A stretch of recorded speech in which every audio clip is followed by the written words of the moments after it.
सकाळी सकाळी सर्वांना गुड मॉर्निंग, नमस्ते. तर रोजच्या प्रमाणे आज पण आपण व्हिडिओ काढतो. तर रोजच व्हिडिओ आपल्याला काढायचे, थोडे थोडे अपडेट राहायचे. आणि पाऊस पडल्यावर पुन्हा थोडं थोडं फिरायला पण जायचे. थोडे हिरवळ झाली, पाऊस सुरू झाला की अजून एक महिन्याने पुन्हा थोडं थोडं फिरत बी राहायचं. तर त्याच्यामुळे आपल्याला अपडेट व्हिडिओ थोडे थोडे काढावं लागतील. थोडासा आवाज पण तोपर्यंत ठीक होईल. तर चला, आज सकाळची सुरुवात झाली आहे. सकाळी 8 वाजल्यात आणि सूर्य मस्तपैकी कडक, आता ऊन पडले, आज कडक ऊन पडले. तर सकाळवरूनच काम चालूच आहे. तर विराज शाळेत गेलाय, आवरलंय विराजचं दुकानातलं. बरं अण्णा, तुम्ही आलात मला भेटायला, मस्तपैकी. कसं वाटलं तुम्हाला आम्ही गेल्यावर? समाधान वाटलं.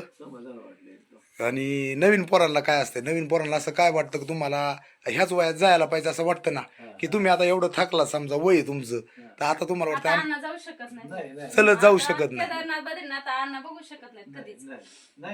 ह्याच म्हणजे वयात स्वतः असते. पायाने चलत जाऊ शकत नाहीत, हाय का नाही? पायाने नाही, आणि आता ते जाऊ शकत नाहीत. कशाने जरी गेले ना, स्मरणशक्ती कमी ताकद, त्यांची ताकद हा. कमी तसे अण्णाच्या वयाचे पण लोक जातील बरं का, पण महागारी बरं का गेलं तर आपली कॅपॅसिटी महागारी येते की नाही ह्याची काय गॅरंटी नसती बाबा.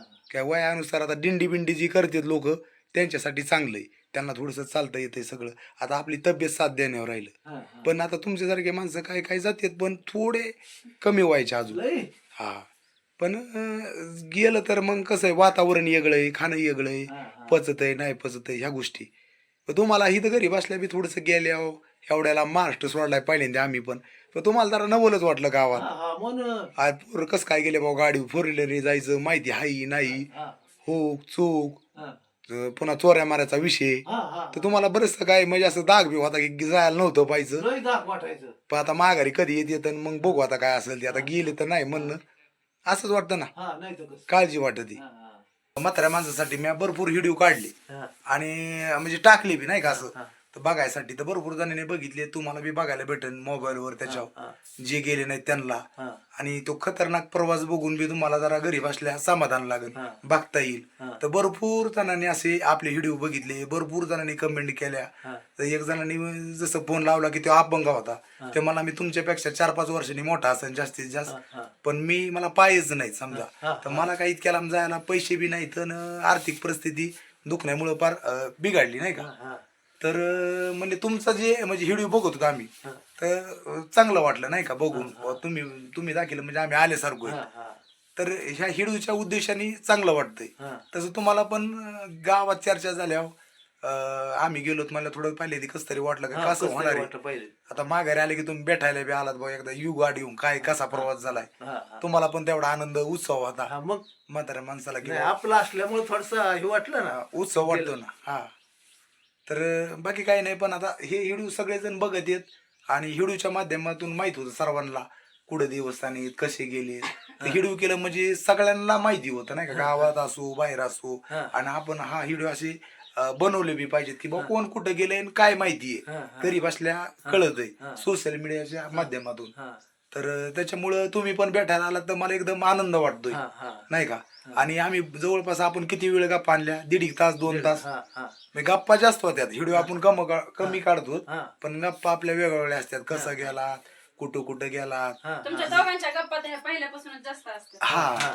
तर आता अण्णा आले ते भेटायला. आता अण्णा बरं थोडस बोलतो मी एकमेकांचा नाद. स्पेशल, पण थोडा व्हिडिओ बी दाखवला की बाबा कोण भेटायला येतंय, कुणाची काय चर्चा असती, कुणाचे अनुभव वेगवेगळे काय असतात. तर आज अण्णा भेटायला आली, थोडस बोललो. गावात ते ठीक आहे, पण बाहेर बी भरपूर लोक फोन करून बोलून घेतात बाबा. थोडस बऱ्याच जणांनी सांगितलं तुम्ही आल्यावर या, भेट द्या. तर खूप म्हणजे मला एकदम चांगलं वाटतंय. तर चला बघू आता पुढचं काय असेल. अण्णा बरं थोडस आम्ही आता वैयक्तिक थोडं बोलतो. ठीक आहे, या मग अण्णा. ओके.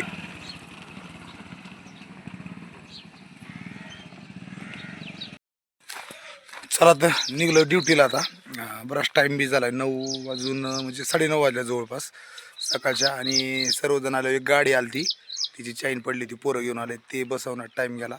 थोडीशी बाहेरून कुणी आलं की तिथं बी अर्धा 1 तास गप्पात थोडा टाइम जातोच. आणि मग नंतर जेवण केलंय.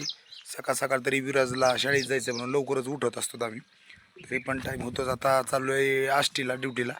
तर बघू 6 वाजता पुन्हा ड्युटीहून येणार आहे. बघू माघारी आल्यावर बाकीचा व्हिडिओ तुम्हाला घरी आल्यावर बाकीचं काय चाललंय ते अजून दाखवतो. तर आता सध्याला 6 वाजल्यात, संध्याकाळच्या 6 आणि आता मी आलोय घरी आलो डायरेक्ट राहणार आहे. संध्याकाळी थोडी मोटर चालू करून पाणी भरून घ्यायचं. चला मला आजचा हेडू कंप्लीट करावा. एकदम सूर्य मावळायला गेलाय आणि काय असतं ड्युटीला गेलो काय दाखायसारखं नसतं. डायरेक्ट 5 वाजता घरी आलो तर थोडंसं आपण ते 6 वाजता घरी आलोय. आता मोटर चालू करून घरचं पाणी भरायचं आहे. वारं पण एवढं सुटतं ना, भरा वारं सुटलंय. सूर्य मावळायला गेलाय आणि इकडं आपल्याला रानात जायचं. इथं बोर आहे, आपला बोर चालू करायचा आहे आणि घरी पाईप आहे, मग पाणी येतं घरी. तर मग हा धन्यवाद. ओके बाय बाय, धन्यवाद. आज काय आहे, आज बड्डे म्हणजे वाढदिवस माझा. पण मला काही ते वाढदिवसाचं काही एवढं विशेष वाटत नाही. मला पहिल्यापासून मी वाढदिवस कधी साजरा करत नाही, कारण त्याचं काय मला विशेष वाटत नाही. पारदीपालीने म्हणजे माझ्या ध्यानात मी नव्हतं की आज माझा बड्डे, डोक्यातच नसतंय. आणि मग दुपारी 12 वाजता मला बी कळलं आणि नंतर दीपालीने पण सांगितलं. आता दिदी म्हणते तुमचा बड्डे आहे का? म्हणलं बड्डे आहे, पण बड्डेचं काही नाही. बड्डे आहे साजरा वगैरे मी पहिल्यापासूनच कधी करत नाही, कधी स्टेटस नाही, काही नाही. मला आवडत बी नाही. बड्डेचं काय असतंय, ज्याला मला आलं आहे माणूसन त्याचं काय नसतंय. फक्त माणसाशी कमीत काही देणं घेणं नाही केलं तर निदान कमीत चांगलं बोलावा आणि चांगले संबंध राहावात. बोलून वगैरे चांगलं बोलावं, कोणाला वाईट बी बोलू नये आणि व्यवस्थित राहावं. हे जीवनामधला मेन उद्देश आहे. तर देणं घेण्यातून तर सगळ्यांचंच खटकतं. कोणाचे पैसे पाणी, व्यवहार पाणी, देणं घेणं ह्याच्या सगळ्यांचं विवाद होत असतो. पाहुणे रावळे, खाणं पिणं, रुसणं फुगणं हे चालूच असते. पण सगळ्यात मेन आहे की बिना स्वार्थाचं जर आपण चांगलं बोललो, चांगलं एकामेकाला मान सन्मान दिला, ते शेवटपर्यंत नातं टिकतं. ते कसं बी असू, रक्ताचं असू नाही तर विदाऊट नवीन आपले रिलेशन असू द्या, कोणाचे दोस्ताना असू द्या, मैत्री असू द्या, पाहुणे असू द्या, लांबून पाहुणे असू द्या, तुमचं जर बोलणं चांगलं असेल, तुमचे जर मध्ये काही तुम्हाला म्हणजे स्वार्थ नसेल तर ती मैत्री शेवटपर्यंत टिकती. असं माझ्या आज वाढदिवसानिमित्त मी सांगतो की मेन उद्देश हाच आहे की सगळ्यांशी चांगलं राहा आणि आपलं बोलत राहा, प्रयत्न करीत राहा व्यवस्थित. चांगलं बोललं की चांगली मैत्री, चांगले रिलेशन हे होतच असतील. चला बोर चालू करून घेतो एकदा मी आता, म्हणजे घरी पाणी पण भरायला होईल. बोर चालू करायच्या अगोदर बघा सूर्य मावळायला गेलाय आणि असं सुंदर आपल्या शेतात आलं ना, शेतात एकदम सुंदर हिरवगार वातावरण. आता इथून पुढं पाऊस पडला का पेरणी वगैरे झाली की रानात सगळं पीक पाणी सगळीकडे हिरवळ होईल आता. पण तोपर्यंत आपलं सध्याला थोडंसं हिरवळ आहे घासाची. तर तिथं दिसते अंधार पडल्या, आता नाही का अंधार पडायला लागलाय, थोडं रानात हिरवळ आहे. तर असं संध्याकाळच्या टायमाला एकदम मस्त गार लागत आहे आणि भारी वाटतंय. चला आता मोटर चालू केली पटकन, बटन टाकलं ना. आता मोटर म्हणजे चालू झाल्यावर घरी आपण काय करतो, 2 पाईप आहेत. एक रानात आहे तिथं घासापाशी छोटासा 1 इंचीचा किंवा 1.5 इंचीचा असं नाही, 1.25 इंचीचा, आणि घरी नेलेला आहे आपलं घरी वापरायला पाणी प्यायला पाणी. आणि नंतर मग आता काय होतं, पाऊस झाल्याच्या नंतर मग विहिरीतूनच मोटर टाकून आपण शेताला पाणी देतो. तर ती मोठी मोटर आहे आपली, एक छोटीशी मोटर आहे, त्याच्यावर थोडासा घास, थोडीशी मागं लिंबुनीचे झाडं बी आहेत ना हिरवे, हे सगळे आपलेच आहेत हे सगळे म्हणायचं तसं. आणि मग ते बोरवर बागत आहेत नाही का, घास लिंबुनीचे झाडं, हे आंब्याचे झाडं.